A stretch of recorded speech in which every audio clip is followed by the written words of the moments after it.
Well, thank you all for joining us here this afternoon. On behalf of the Gloria Cordes Larson Center for Women in Business, I'd like to welcome you all to our discussion on the leadership landscape.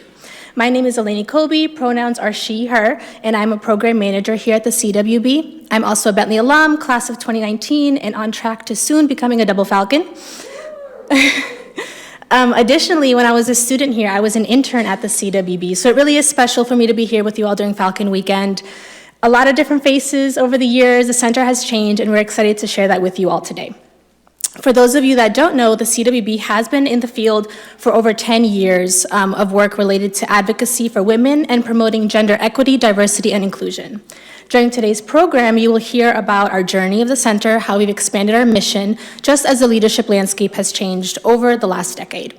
You will also learn about the impact of our center at Bentley and hear about why the topic of intersectional gender equity is core to our work, as you hear from our lovely panel of alumni of CWB workers, as well as Women's Leadership Program students, which is a scholarship that was founded by the CWB. We do have a very full agenda and very limited time with you all here today, so we are going to get started, and I'm excited to introduce the host as well as the moderator, and Jaro Fong Olivares. Jaro is the newly appointed executive director of the CWB. In her role, she sets strategy, guides thought leadership, and serves as a subject matter expert on workplace experiences of women and gender diverse individuals. Jaro is a sought-after speaker and has extensive experience in organizational and leader development, change management, and diversity, equity, inclusion. Everyone, please join me in welcoming Jaro.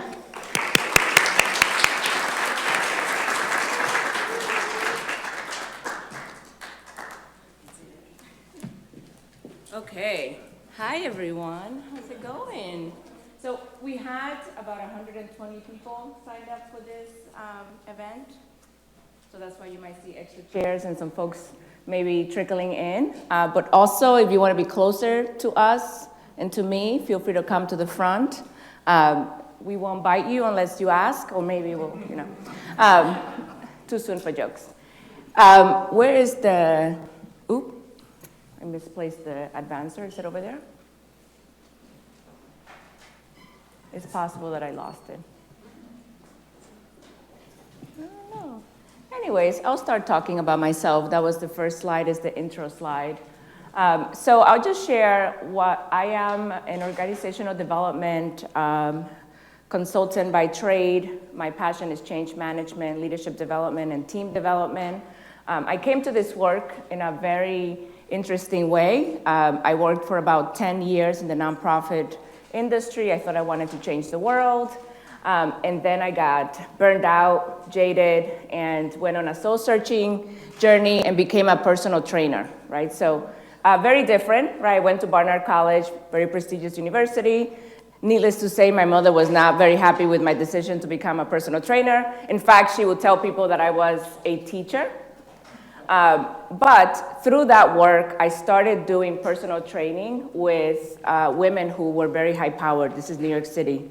And started to get more interested in their leadership challenges and their organizational challenges than in their fitness challenges. So that's when I thought it's time to change again. Should I just do that? Okay, excellent. I'm sure technical difficulties. Oh, there it is. And so I bring to this work a very wide-ranging experience, but also a passion for leadership development and development in the most holistic way, right? The folks who came and trained with me, they weren't all women, but a lot of them really, to me, dedicated themselves to their work and also found time to take care of themselves, right? So sometimes they'd come at 5 o'clock in the morning to train with me. And so I've really taken their experiences and brought them here, went to grad school, and then decided to do this work, which is the perfect intersection here at Bentley of entrepreneurship, leadership development, and change. Last but not least, I'll share that my biggest, most proudest job is being an older sister. I'm the oldest of 5, and I help my mother raise 4 kids. I love that's my experience, and that's sort of the primary attribute that I bring to the work as well, which is, again, how I ended up here at the Center for Women in Business. I'll spare you the rest. So just to give you a brief overview, the Center for Women in Business started in 2011 officially. So again, thinking about the last 10 years, but this is not the first time that Bentley has started doing work around women. Before that, we had a Women's Leadership Institute that focused on research and other initiatives that focus on students. But the 2011 forethinking was by Gloria Larson, the then president, who thought to herself, women should be engaged in business overall, right? So it shouldn't just be about research because we're a university, shouldn't just be about training students to lead or to be in business. We should also be in organizations, training organizations, preparing organizations to be ready for our Bentley women leaders. Again, think about 2011 versus today. That was a very innovative, forward-thinking strategy that she put forward. Her and Betsy Myers founded the center then. Over the last 10 or so years, we founded the Women's Leadership Program, which you'll hear about in a few minutes. It's our co-curricular scholarship program for undergraduate women, and it's a leadership development program. Actually, when I joined as part of that program to train the women, the first cohort in the leadership development programming, and then to also do that in the corporate workplace. So the idea has always been to be a bridge between the outside workplace and Bentley. And then that was with a generous donation of Liberty Mutual and other board members at the time. And then in 2018, the center was renamed after Gloria Cordes Larson when she retired. And then over the last few years, with the DEI and racial reckoning that has happening over the country, and with COVID and the Ferguson murder, then we have really pivoted and became very externally focused. Now, the good news is that we've been very successful at expanding our brand and being really effective outside of Bentley. The bad news is that we went too far away from Bentley, right, in our work. And so part of the new leadership of the university with President Kreitz, his charge to me as new AD and to my team is to integrate the work that we have been doing outside of the university into the university and to think of Bentley as our first client, right? So here is where we do our first work around gender equity, intersectionality, and then all the corporate partners that we work with, then we can work with them as well. So again, thinking about our future, really leveraging what we bring and serving as a conduit for change in that way. So we always start our programs by making the business and leadership case. That's why you're here. The name of the program is The Leadership Landscape. I want to share with you what drives the CWB and why we think that there's still a critical need for the work that we do and our mission. I'll start by saying that this is probably a friendly crowd. It doesn't always happen that way, but you probably know that diversity and inclusion has been proven to increase revenue, to lead to higher performing teams, more innovation, et cetera, right? Some of you probably have seen, experienced this, or are experiencing this. And what we know is that it's not enough to hire folks from different backgrounds. We also need to make sure that they feel they have a voice, to make sure that we hear them, that we have systems in the organizations that remove barriers to advancement and opportunity. And yet, this is what we have seen, a very similar pipeline, the leadership pipeline, in the corporate world. And I know this is not fully comprehensive of every industry, but if you notice here, this has stayed pretty much the same over the last 20 years. The main thing I want you to look at is if you look at just men and women in a binary way, not thinking about other intersections like race, et cetera, you see that women and men, we are entering the corporate pipeline at almost equal rate. And then hopefully you see what happens as we move up the ladder. So when you get to the C-suite, there is an increase in white men to the C-suite, and there's a decrease in women of color specifically and mostly, and then you see less and less representation. So obviously we are trying to find solutions to this, and so in the past, the CWB, we know that there's data that shows that women take an extra 2 years to be promoted from entry level to the first management role. Right, so imagine that you come in, I graduate from Bentley, and my friend Jose graduates from Bentley, and we both get the same job, and then Jose gets promoted after 2 years, and I get promoted after 4 years. Obviously, that's gonna have a lot of impact on my ambition, my career aspirations. It may have an impact on my decision to stay in the company. Women tend to make a lot more lateral moves in their organization, so you might have to start new by developing a new relationship with a new manager in order to get ahead, right? So again, all of these things are interrelated, as we like to say. We get calls from companies asking us to help them retain women, hire women, right? And what we say to them is we have to start with the culture. We have to start with the system, right? Because a woman can come in, or gender diverse person, and have a lot of ambition, have the great education, have all of the skills necessary. And if there are barriers in the organization that are not being removed, we are still getting left behind. And the data shows that. So we really look at this as a way to make progress, right? So with the Gearing Up conference, we have a conference for entry and mid-career level women and gender diverse people. We work with companies to do leadership development, and we really are trying to focus on changing the pipeline so that there are more women and gender diverse people of all intersectionalities available and ready to be promoted to the next level. Right, so again, we have, in order to get to the C-suite, right, our work is to ensure that we nurture the ambition of those women and gender diverse people who are here at Bentley to aspire to the C-suite, but we have to start now. We can't wait until you're in the VP level, because by that time you might have already gotten left behind. You maybe didn't get the experiences and relationships that you needed. So really, the center working internally to think about that. And in my mind, maybe even before that, maybe we have to start high schools and frankly, in families as well, to encourage our young women to aspire to more and to aspire to lead and to advance. Of course, I want to bring it back to us in terms of the business case. We want to make sure that we're talking about Bentley, right? So Bentley, as you may know, we've been trying to move the needle on the gender mix of women and men. Over the last 20 years, it's been about 40 to 60, and we do believe that we can be the premier business school for women, and then we know that a lot of the incoming students are first generation, and from that pool, mostly women, right? So we have to think intersectionally. So this leads me to our new mission. It's not brand new. From the beginning, this center has been focused on the scope of the classroom to the boardroom, but now we have added this idea of intersectional gender equity, right? Thinking about gender in a broader sense to not just include women, but include folks who are gender diverse, and thinking about intersectionality, because when we didn't think about that, when we didn't name that, we ended up being a center that was only serving white women, right? And nothing wrong with serving white women. We love white women.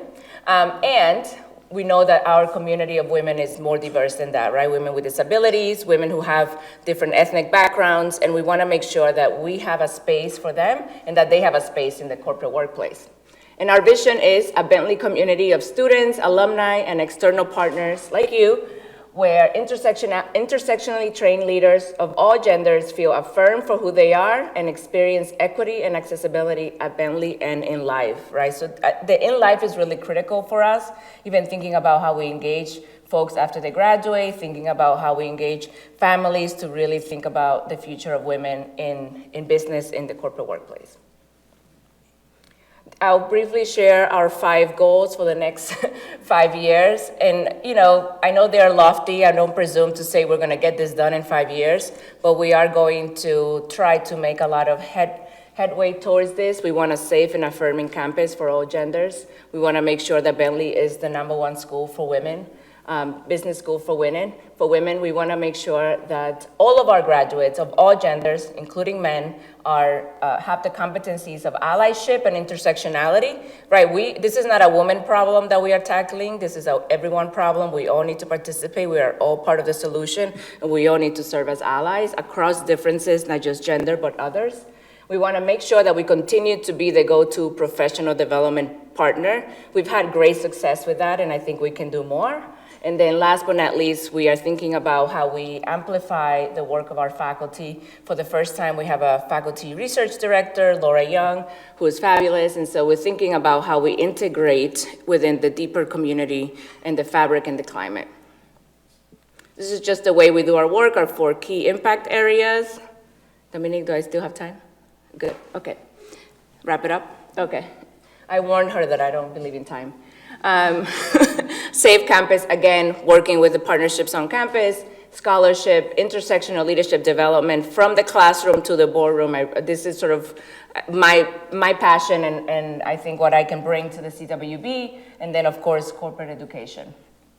So with that, yay. I want to invite our panelists up, Ore, Kayla, and Lauren. You can take a seat wherever you like.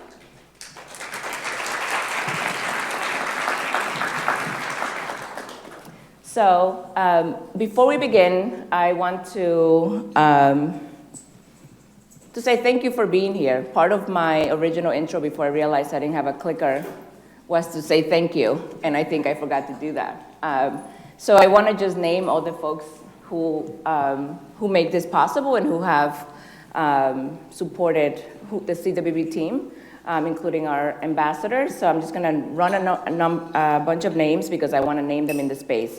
So we have Lauren, who's part of the panel, Mahima, Alyssa, Nicole, Crystally, Suha, Yasmin, Elena, Razan, Becky, Dominique, Eleni, Tara, and of course want to thank the Falcon Weekend folks for allowing us to join your event. So with that, I want to ask you all to introduce yourselves and share your name and your roles and maybe a fun fact. Hi everyone, my name is Ore Onobanjo. I currently work in marketing and PR within the hospitality and restaurant industry. Prior to that, I'm a Bentley alum, so class of 2021, and I was part of the inaugural class of the Women's Leadership Program and also had the great opportunity of working with the Center for Women in Business for 3 out of my 4 years at Bentley. A little fun fact about me is I was born with 12 fingers, so I had 2 of my fingers cut off when I was born. Wow. That's a very fun fact. All right, I'm Kayla. Like Ore, I graduated from Bentley in 2021 and was also a member of the inaugural class of the Women's Leadership Program. I also worked at the CWB during my time at Bentley, which was a great opportunity to have. I wore many different hats there. I was a tech moderator for like virtual programs. I did research for the reports that we published. And I also supported the executive education branch of programming, which was really great to be involved in. And I currently work at Liberty Mutual Insurance in Boston. I'm a part of the actuarial development program there, so I'm in my first rotation of the program as I do support actuarial-related projects and complete the exams that I need to in order to become a credentialed in the field. My fun fact, I love pasta. Pasta is my favorite food of all time. I could eat it 3 meals a day, 7 days a week if I wanted to. I live in the North End right now of Boston, so like living the dream there, having fresh pasta all around all the time. Yes. Hi everyone, my name is Lauren Manning. I'm a current junior here at Bentley. I'm a CWB ambassador on campus, so I work on a lot of the different projects internally, the new student programming that we're working on. And then I've also worked a little bit on social media. And then outside of that, I'm also a tutor, a member of the Women's Leadership Program, and Kappa Delta sorority. So, yes. They're not busy at all. Wonderful, thank you for introducing yourselves. I'm just gonna ask another round for everyone to share. Tell us a story about your intersectionality experience on campus here at Bentley. And maybe we'll start in the middle with Kayla since. All right, awesome. So I have ADHD. I was recently diagnosed with this. ADHD is something that's commonly missed in women because it presents itself very differently than it does in men in a way that it is traditionally thought about. So because it's so missed so often, women go throughout their lives without like having the support that they need. So when I was on campus at Bentley as a student, I definitely experienced all of the symptoms of ADHD, but I didn't have the official resources there to help me. So I kind of had to learn to adapt to this new environment because being a college student is a lot different than being a student in high school. You have a lot less structure than you do. You don't have your parents around right there telling you to do your homework. Your professors aren't always available, things like that. So after my first semester at Bentley, it was definitely a very rude awakening for me. I'm not used to like having to work hard in academics. Like it always came very easy to me, but my grades were definitely suffering. So I knew something needed to change. What worked for me was I knew that I needed to basically live in my professor's offices. I had a math professor. I was in her office every single morning, 7 a.m. because that's the only time she was available. And I knew I would not be able to get my work done if I didn't go and see her. I use my Google Calendar like religiously. I needed to block out time for every little thing I had to do. So like obviously I had my classes and like club meetings and stuff in there, but I also said like, okay, from like 12 to 2 p.m. you're gonna work on this specific assignment, you're gonna be in the library, and like you'll do it then. So that's just kind of like the way that I was able to adapt in that situation. But I would also be remiss if I didn't recognize that ADHD is an invisible disability, and a lot of the other identities that I have that intersect do bring me a lot of privilege. So through my participation in the Women's Leadership Program in that community there, it helped me learn how to become a lot more of an effective leader and knowing when I need to step up, but also when it's my place to create space for other people of different identities that may need allyship. That's great. Thank you. Lauren, do you want to go next? Yeah, so I was really excited to come to Bentley. I've always had a big passion for business, and I knew it would be such a great environment for me to learn and grow and launch my career. But one of the parts that I was a little bit nervous about was adapting from an all-girls high school environment to a predominantly male campus. And it's really present in certain classes. Being the only girl, it's kind of intimidating. Like my initial instincts were to kind of step back and kind of just blend in and not really participate as much as I have in the past, where I was like way more comfortable. But the Women's Leadership Program and all the amazing opportunities here at Bentley have helped me come out of my shell a little bit more and feeling confident that I know my answers, I know what I'm talking about, and to speak up more and make sure that my thoughts were shared in these classes. So, Thanks, Laura. And Ori? Yeah, so for me, I guess I'm a Nigerian woman, grew up in Nigeria, so coming to Bentley was basically my introduction to America, basically. And I guess with me, one of the major reasons I chose Bentley as a school to come to was the Women's Leadership Program, knowing that even though it was a predominantly male campus, there was a special program geared towards helping women advance in the workplace and giving us the resources and tools. But one thing I guess I didn't really put into perspective was, I guess, coming to terms with race and what race relations look like in America, coming from a country that's predominantly Black. And I guess through different programs within the Women's Leadership Program, I was able to have words or descriptions put into whatever I was feeling. So in terms of intersectionality and even just the diversity that exists within the space of advancing women in the workplace or dealing with gender relations on campus. So being a part of the inaugural class of the Women's Leadership Program, there were obviously like a few kinks that we needed to work through, but one community I would say that I was able to fully express myself was a community on campus called Center Coming Full Circle, CFC, which was geared towards women of color. So I was able to kind of use what I was learning within the Women's Leadership Program, learning within the CWB, and helping people within my community also get these resources and get these learnings that I was getting in a space that was, at the time, predominantly white women. Yeah, and that's a great point, right? So again, I want to honor our history and where we've been and why I think right now we're at a critical crossroad in terms of integrating the community of women on campus.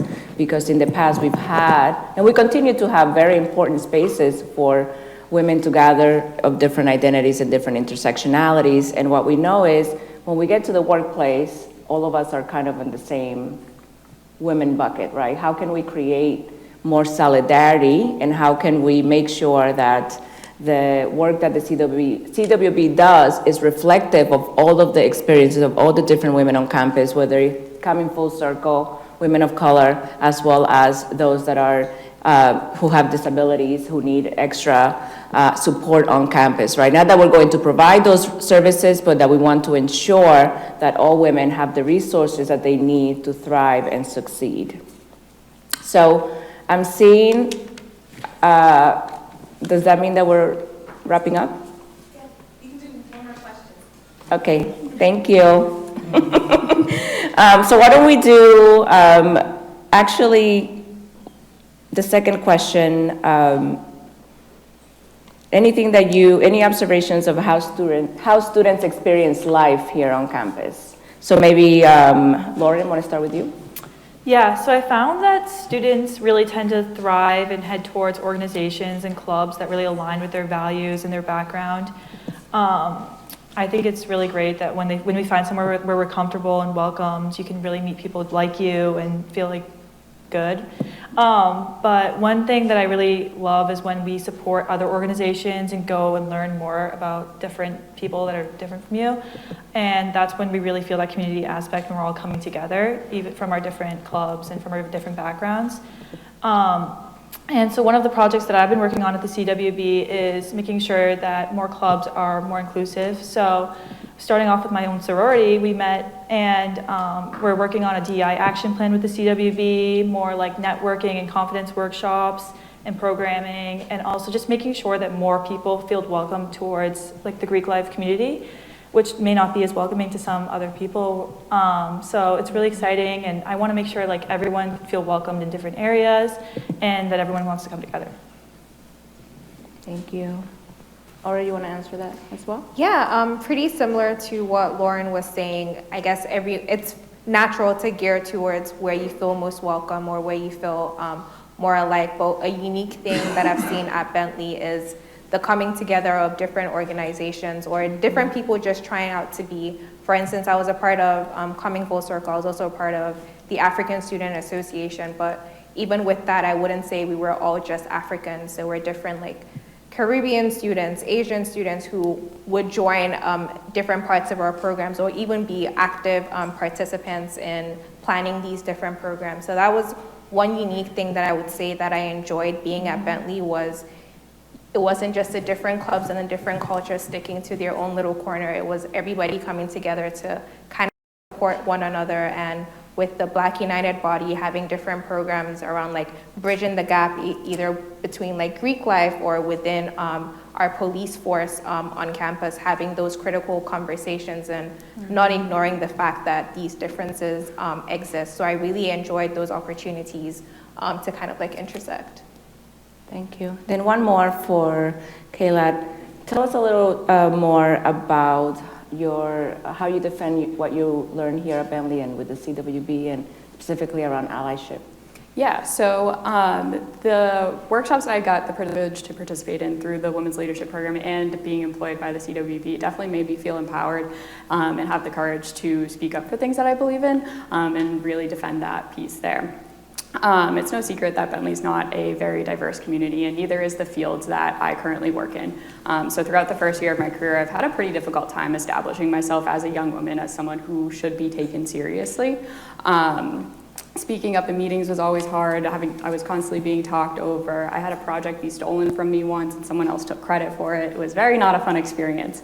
But if I knew I had the support from the things that I learned as a part of the Women's Leadership Program and the CWB, then I probably wouldn't have had the courage to stand up and say something and like speak my mind and be like, hey, that's not okay. I worked really hard on this. So yeah, very thankful for that experience there. Thank you. And that's, again, another way that we are continuing to expand to make sure that the workshops and the trainings that we offer are continuing to be responsive to the experiences of women in the workplace at different levels in their careers. So I think with that, I want to say thank you to our panelists. We're going to be here so you can ask us more questions. I also want to invite you to have a toast with us, our 10-ish, 11-ish anniversary.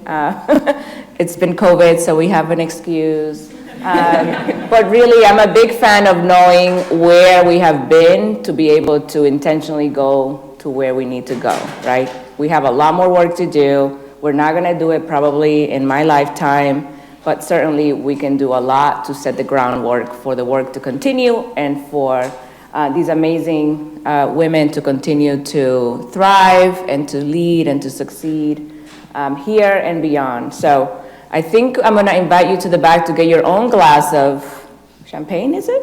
Sparkling cider. Sparkling cider. Close. So if you can go and help yourself and then come back up, I'm going to ask you to do an activity with us. Thank you. Wow, look at us. So for those of you who are already back at your seats, we are going to have some time to mingle, but we have a tradition in my culture where we honor our ancestors, we honor where we came from. We also honor one another, and we also honor those that are going to come after us. So for the toast, I would like to invite you to participate in an activity where you want to think of 3 names of 3 women that have inspired you or inspire you today. It could be Beyonce. It could be Kayla. You just heard her speak. But we're all going to say their names out loud together to call their energy into the room. Is everyone clear on the directions? So 3 names. For example, for me, I'll say my grandmother's name, Esperanza Tejada, my favorite author, Cherry Moraga, and my niece, Jade Olivares. But I'll just say the names one after the other, and then we'll say them together. Good? Can we do it? Okay, and then we'll say salud. Okay, so on 3. 1, 2, 3. Esperanza Tejada, Jade Olivares, Cherry Moraga. Salud. To the next 10 years.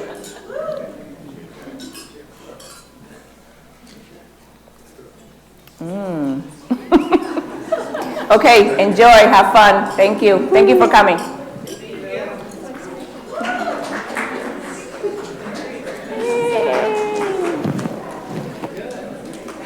Yeah, if I can just figure out where I left my advancer.